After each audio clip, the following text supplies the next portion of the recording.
Hey, y'all. Got a little bit of a different project today. Today is doing a modification to my oil tank stand.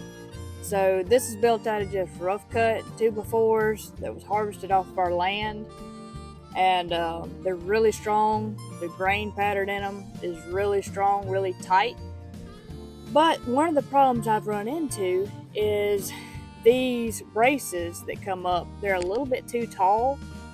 So I can't scoot down my heaters that wrap around the drum as low as I'd like to. It's hampering the time that it takes for my oils to melt.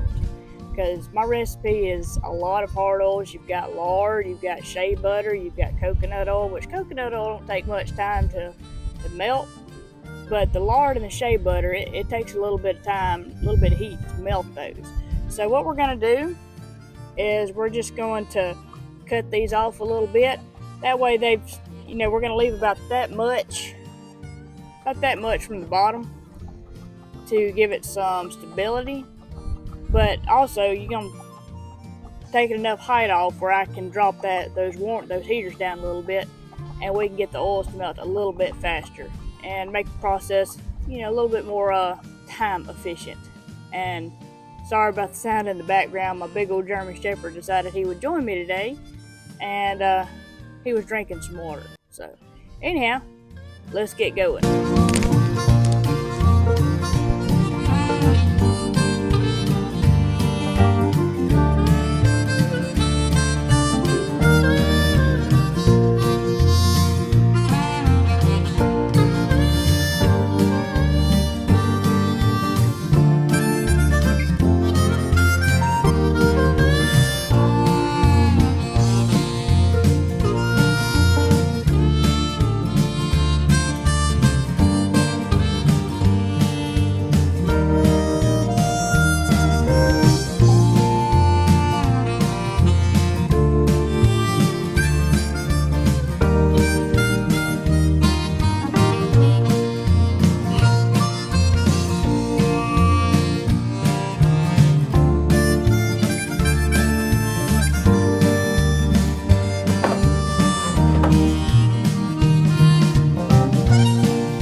Okay, so basically how this setup works is I've got a recipe for a master batch that goes in this drum, and I can get roughly 9 50-pound batches out of this drum, batches of soap.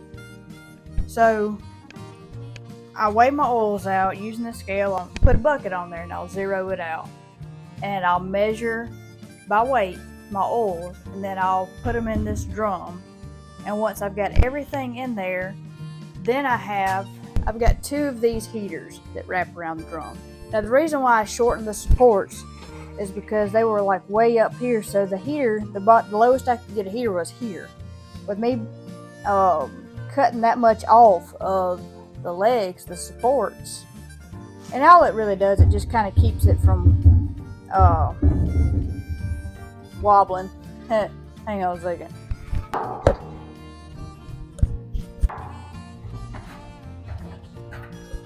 Now that I put my Redneck Engineering wedges in there, keeps them from wobbling too much. Which, I mean, if there's some wobble in it, it's not a big deal. It's not really like it's going to go anywhere. But since I cut these down a little shorter, I can actually... Now I can put the bottom heater down lower because heat rises. So the more heat I put towards the bottom of this drum, the faster it's gonna, and the more efficiently it's gonna melt all these oils. So I'll put one here, and I'll put one right above it, and after a few hours, everything will be melted. So Once everything's melted, it stays pretty liquid. I may have to heat it up a time or two. If the temperatures get cold, it's May in South Mississippi, it's not gonna get cold. So from there, I just put a bucket down there and I stir my oils to make sure everything's combined well. And I just measure out how many oils I need. And for my batch of soap, I need 30, I do 35.5 pounds per 50-pound batch of soap. So anyhow, that's what it is, and that's what goes into master batching in a Redneck engineered 55-gallon oil tank. And y'all know, if you like this type of content, make sure to drop a like, smash that subscribe button or the follow button, depending on what app you're on. Make sure to wash your stink off every day. And God bless you.